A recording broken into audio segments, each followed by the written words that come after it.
buenas amados, espero que estén muy bien. El día de hoy hablaremos sobre la vida y la obra de Fyodor Dostoyevsky, el más grande escritor de Rusia y uno de los más grandes escritores cristianos que jamás han habido. No solamente cristianos, sino de la literatura universal. Pero bueno, ¿por qué es importante hablar de Fyodor Dostoyevsky? Es que, como dije anteriormente, Fyodor Dostoyevsky es uno de los grandes autores de las obras literarias. No solamente eso, sino que de cierto modo él fue un psicólogo antes de la psicología, pues sus novelas tienen una profundidad de personajes muy profunda. Bueno, repetitivo, ¿no? Pero lo importante de Dostoyevsky no solamente era su capacidad de discutir ideas filosóficas importantes en su tiempo e importantes para el día de hoy, sino que él también predijo el futuro al igual que Nietzsche. Y esto es en base a la idea potente que estaba sucediendo en la época de Fyodor y Nietzsche. Pero Fyodor primero, ¿ya?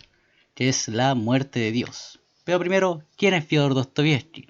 No podemos entender aún la obra sin a la persona que la escribe. Bueno, Fyodor Dostoyevsky nació en el seno de una familia adinerada, junto a siete hermanos, en la cual desgraciadamente su madre murió durante su adolescencia, lo que provoca un incremento en la personalidad iracunda de su padre.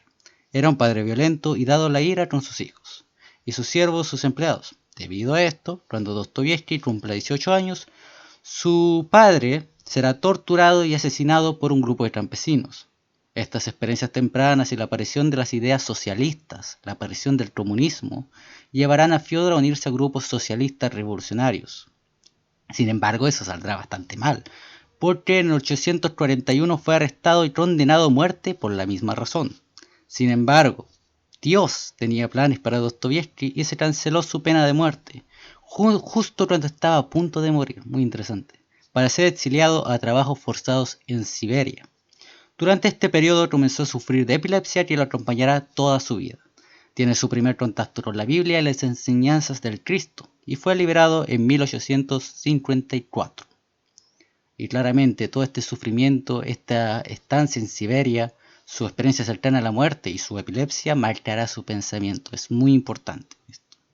Una vez liberado, en 1857, se casa con María Dmitrievna y vivió por muchos años en la pobreza. No solamente en la pobreza, sino en una adicción a las apuestas, en el gambling, como se le dice en inglés. Entonces, claro, eso significaba que él vivía apenas para poder escribir sus novelas. Y su mujer murió en 1864. Y después se casó con Anna Snitina en 1867 y ahí escribió sus grandes obras.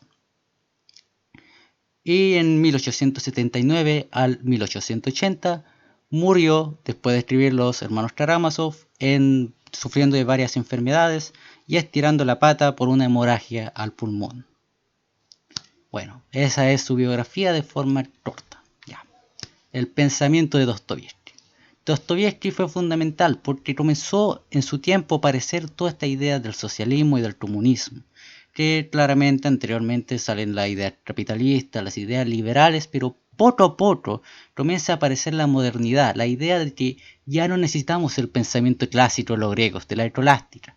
Deshagámonos de Aristóteles, démosle la bienvenida al mecanicismo, veamos estas nuevas ideas que poco a poco nos están sacando a Dios del rol de Occidente, que poco a poco están poniendo a la iglesia a un lado, ¿ya? Entonces, claro, ocurre en todo ese margen de pensamiento. Y claramente Dostoyevsky verá que poco a poco esta idea de deshacernos de Dios, deshacernos de las ideas clásicas del libre albedrío, de la moral, podrá ser bien problemática, ¿ya? Entonces, claro, Dostoyevsky obviamente él no es un heterolástico, así que él no se dedicará a hacer la metafísica, sino que él es un existencialista, el padre del existencialismo cristiano, y que se trata principalmente del nihilismo, del sufrimiento, de ese sufrimiento que tiene el hombre ante un vacío existencial, de sentirse como alguien que no tiene lugar en el cosmos, como que está tirado en un mundo que aparenta no tener significado, que aparenta no haber ley, y que todo es dolor y sufrimiento. Entonces en ese vacío existencial toma lugar el existencialismo. Y aquí está el existencialismo cristiano, con Kierkegaard, y el existencialismo ateo. Kierkegaard, por ejemplo, y Dostoyevsky, ellos resolverán el problema a través de la fe, a través de la confianza en Dios y en el amor y en la justicia. Mientras que el existencialismo ateo tomará principalmente la idea de la libertad, de que el hombre se crea a sí mismo, de que primero la existencia y después la esencia.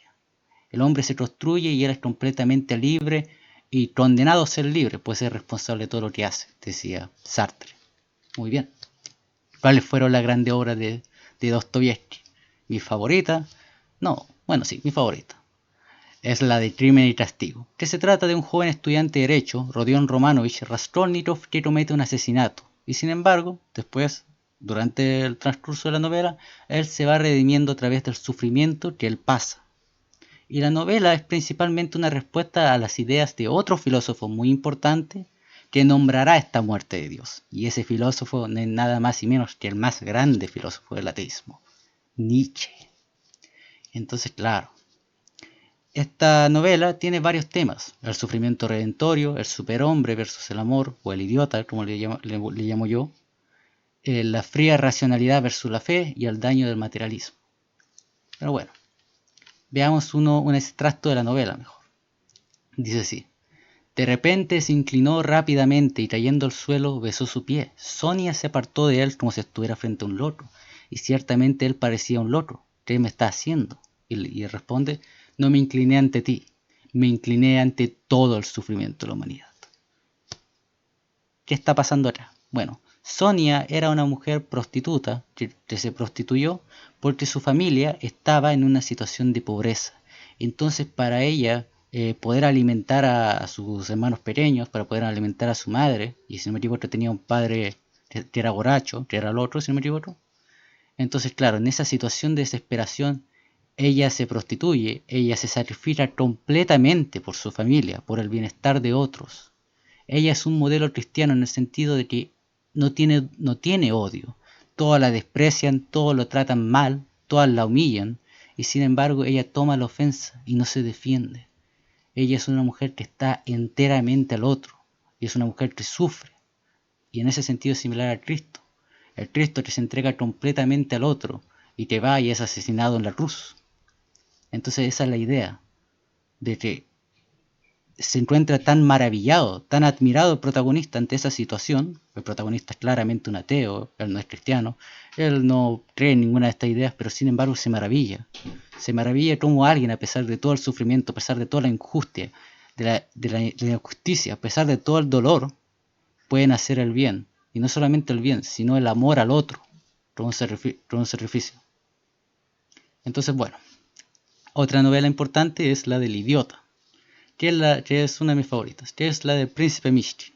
Y Mishkin es un modelo del ideal cristiano. Es un alma pura, es un alma completamente sin odio, sin resentimientos, sin enemigos, como dice el meme, lleno de amor e inocencia.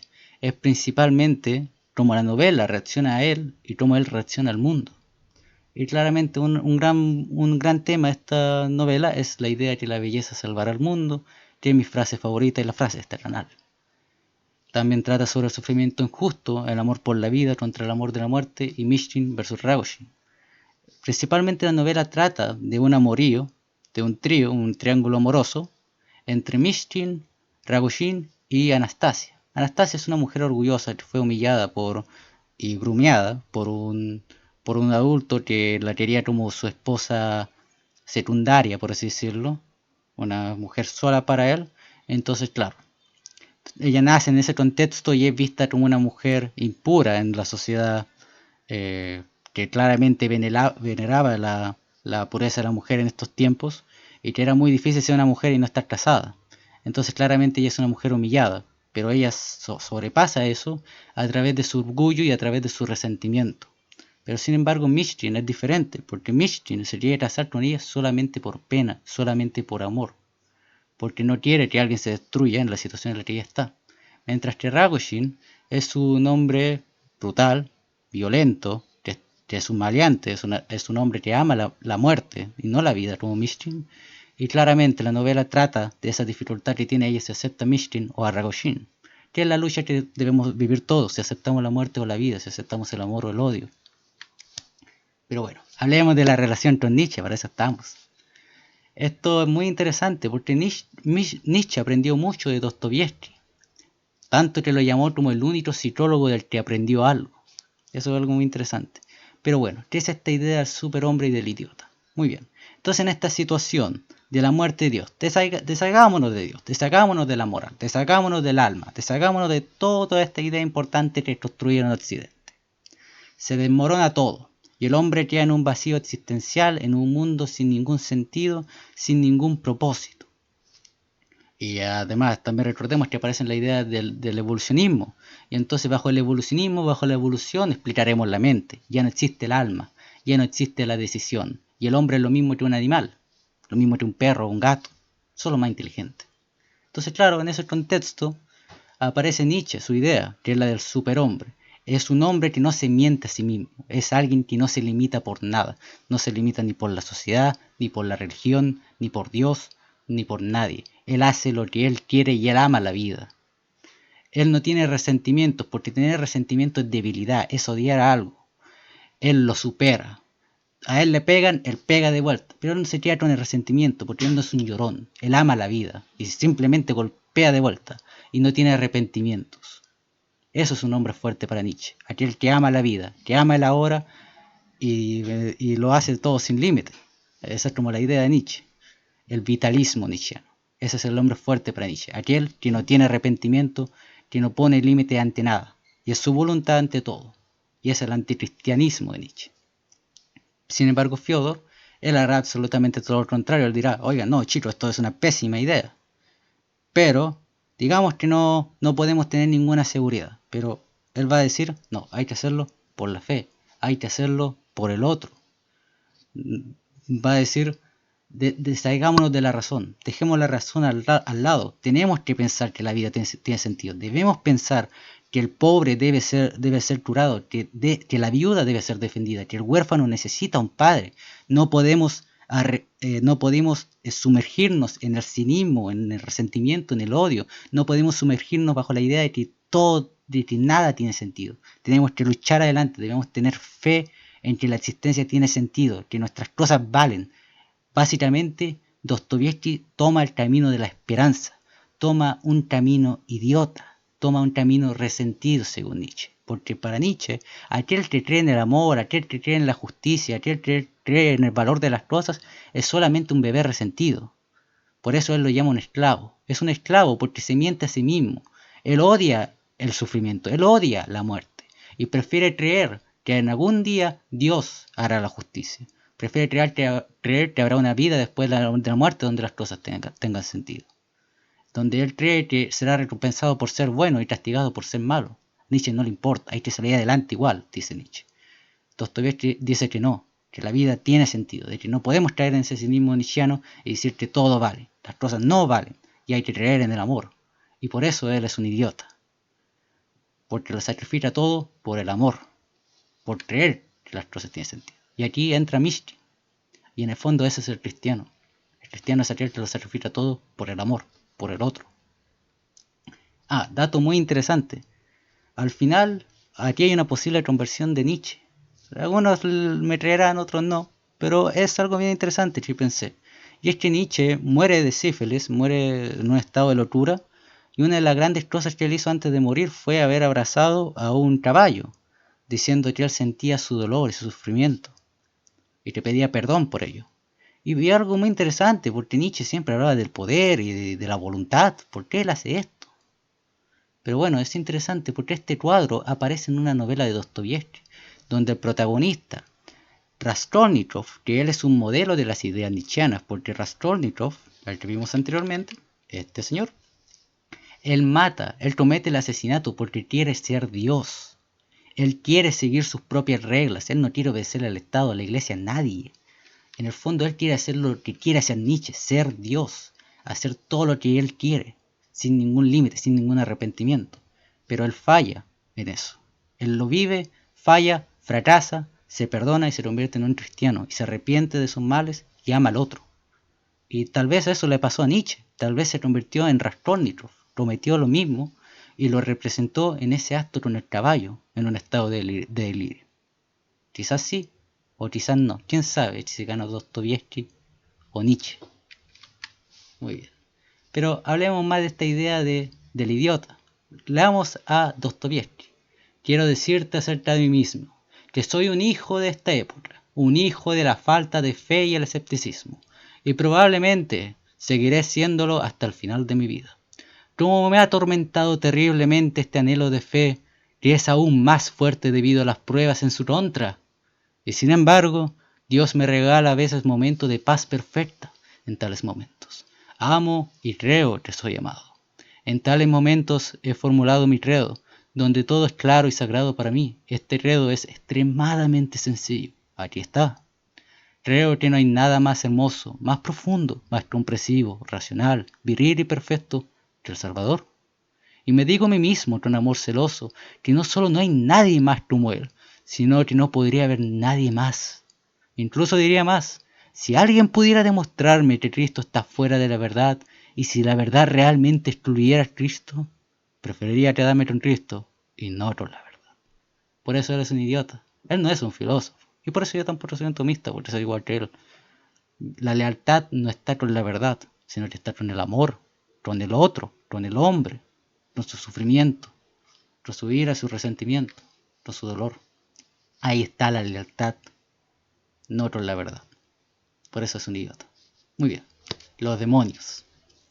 Esta es una novela muy genial de Dostoyevsky porque predice el futuro de Rusia.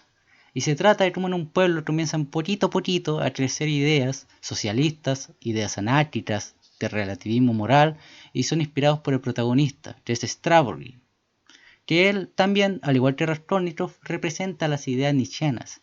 Él es el hombre que hace lo que él quiere, él es su propio Dios.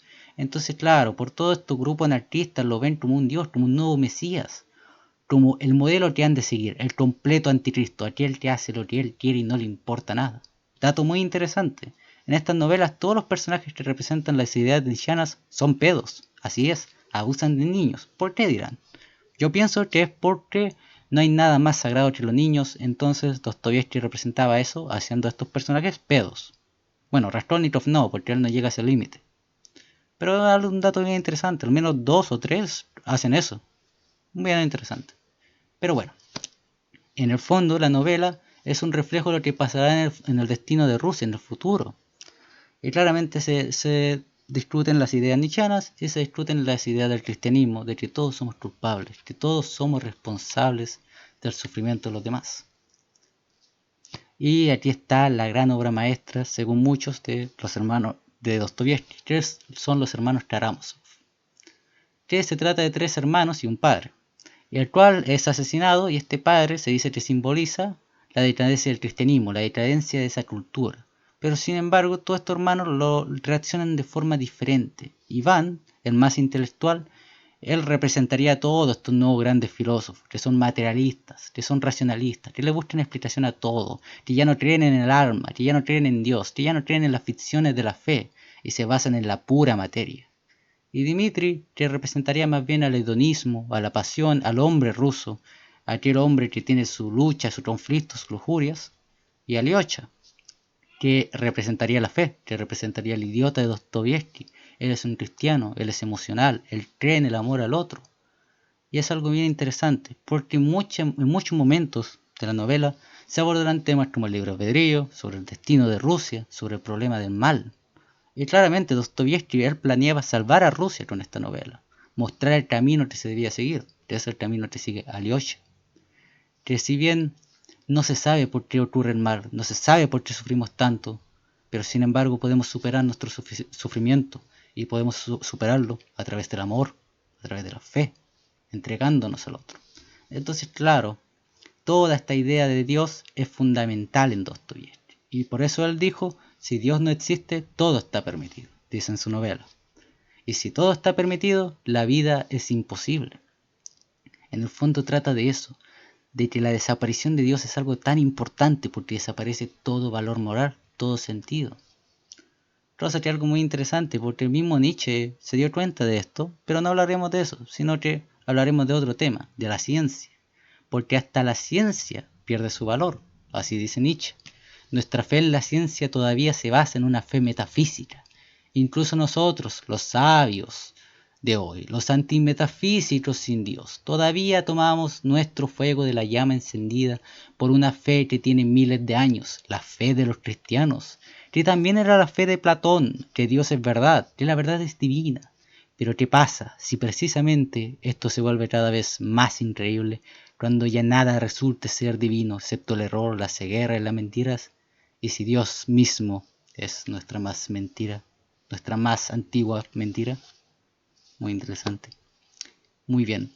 Otra gran obra de Dostoyevsky es La Memorias de Subsuelo, que consiste en una serie de confesiones de un hombre cínico, un hombre deprimido, es un nihilista, una persona que no tiene esperanza en nada, que se siente ajeno a la sociedad y que tiene varias reflexiones filosóficas.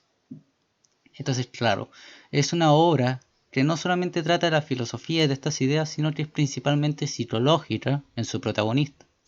Y aquí Dostoyevsky trata principalmente de criticar al socialismo, al positivismo, a todas estas ideas materialistas que le ponen su fe en la ciencia y descartan la fe de la creencia. También trata mucho de lo que es la angustia existencial.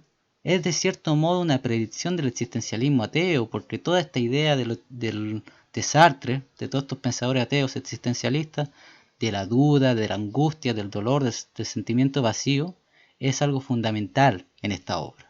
También se trata mucho del libre albedrío y es una obra principalmente antiutópica, anticomunismo, porque el comunismo en el fondo era esta idea idealista, utópica, de gobernar el mundo, de que ahora podremos controlar la mente del hombre como si fuera una letra de piano.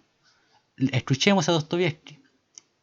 Derrama sobre él todas las bendiciones terrenales, sumérgelo en un mar de felicidad de modo que en la superficie solo puedan verse burbujas de dicha. Bríndale prosperidad económica tal que no tenga nada más que hacer que dormir, comer pasteles y ocuparse en la continuación de su especie. Y aún así, movido por la pura ingratitud, por la pura malicia, el hombre te jugaría una mala pasada. Arriesgaría incluso sus pasteles y desearía deliberadamente la basura más fatal, la más absurda ineficacia, simplemente para introducir en todo este sentido común positivo su fatal elemento fantástico. Son precisamente sus sueños fantásticos, su vulgar necedad, lo que desearía retener, simplemente para demostrarse a sí mismo, como si eso fuera tan necesario, que los hombres siguen siendo hombres y no teclas de piano. Incluso si el hombre fuera realmente nada más que una tecla de piano, incluso si esto le fuera demostrado por la ciencia y las matemáticas, aún así no se volvería razonable, sino que haría algo perverso, a propósito, por simple ingratitud, solo para lograr su punto, y si no encuentra medios, ideará destrucción y caos, ideará sufrimiento de todo tipo, solo para lograr su punto, convencerse de que es un hombre y no una tecla de piano. Cielos y caballeros, ¿qué tipo de libre albedrío queda cuando llegamos a la tabulación y la aritmética? Cuando todo se reducirá a que 2 por 2 son 4. 2 por 2 son 4 sin mi voluntad. Como si el libre albedrío significara eso. Entonces, claro, si no hay libre albedrío, si no podemos decidir, si todo es 2 más 2 es 4, entonces se murió toda clase de sentido, toda clase de responsabilidad, toda clase de justicia. Y mi cuento favorito de Dostoyevsky es El sueño de un hombre ridículo. Y se trata de un hombre cansado de la vida que planea suicidarse, pero se duerme, y él tiene un sueño donde le revela el sentido de la vida. Y no digo nada más porque se lee en una hora. Y es perfecto para introducirse a Dostoyevsky. Muy bien. ¿Cómo salió el futuro? ¿Qué pasó con Rusia? ¿Pudo Dostoyevsky salvar a Rusia? ¿Qué pasó con todas estas ideas del comunismo, del ateísmo? Bueno, pueden verlo ahí. El Gulag en Rusia, en la Unión Soviética, mató a 60 millones de personas entre 1930 y 1950. Pol Pot mató al 20% de la población en Camboya. En Nanking, los japoneses fascistas mataron 300.000 chinos en 7 semanas, todos civiles. Hitler mató a 6 millones de judíos con el Holocausto, además de la Segunda Guerra Mundial. ¿Quién hubiera imaginado que deshacerse de la moral, deshacerse del libre albedrío, deshacerse de todas estas ideas que hacían la vida valiosa, haría que todo se vaya a la mierda. ¿Quién lo hubiera visto venir? Jamás lo pudimos haber predecido, ¿no? Pero bueno. Sin embargo, recordemos las palabras de Dostoyevsky y salgamos adelante, porque es importante para el día de hoy, para no cometer el error que se cometió en el siglo XX. Dice así: amad a toda la creación en conjunto y a cada uno de sus elementos. Amad a cada hoja de ramaje, a cada rayo de luz, a los animales, a las plantas. Amando a las cosas comprenderéis el misterio divino de todas ellas. Y una vez más comprendido, penetraréis en esta comprensión cada vez más. Y terminaréis por amar al mundo entero con un amor universal. Y no hay más que un medio de hallar la salvación, el de cargar con todos los pecados de los hombres. Desde el momento en que respondáis por todos y por todo, veréis que es justo que obréis así, ya que sois culpables por todos y por todo. En cambio, si arrojáis vuestra pereza y vuestra debilidad sobre vuestros semejantes, acabaréis por entregarlos a un orgullo satánico y murmuraréis contra Dios. Y recuerda siempre que no puedes ser juez de nadie, ya que antes de juzgar a un criminal, el juez debe tener presente que él es tan criminal como el acusado, y tal vez más culpable de su crimen que todos. Y cuando haya comprendido esto, podrá ser juez. Y es una gran verdad, por absurdo que parezca. Pero padres míos, ¿qué es el infierno? Yo lo defino como el sufrimiento de no poder amar. Y ahí está la solución de todo, el amor.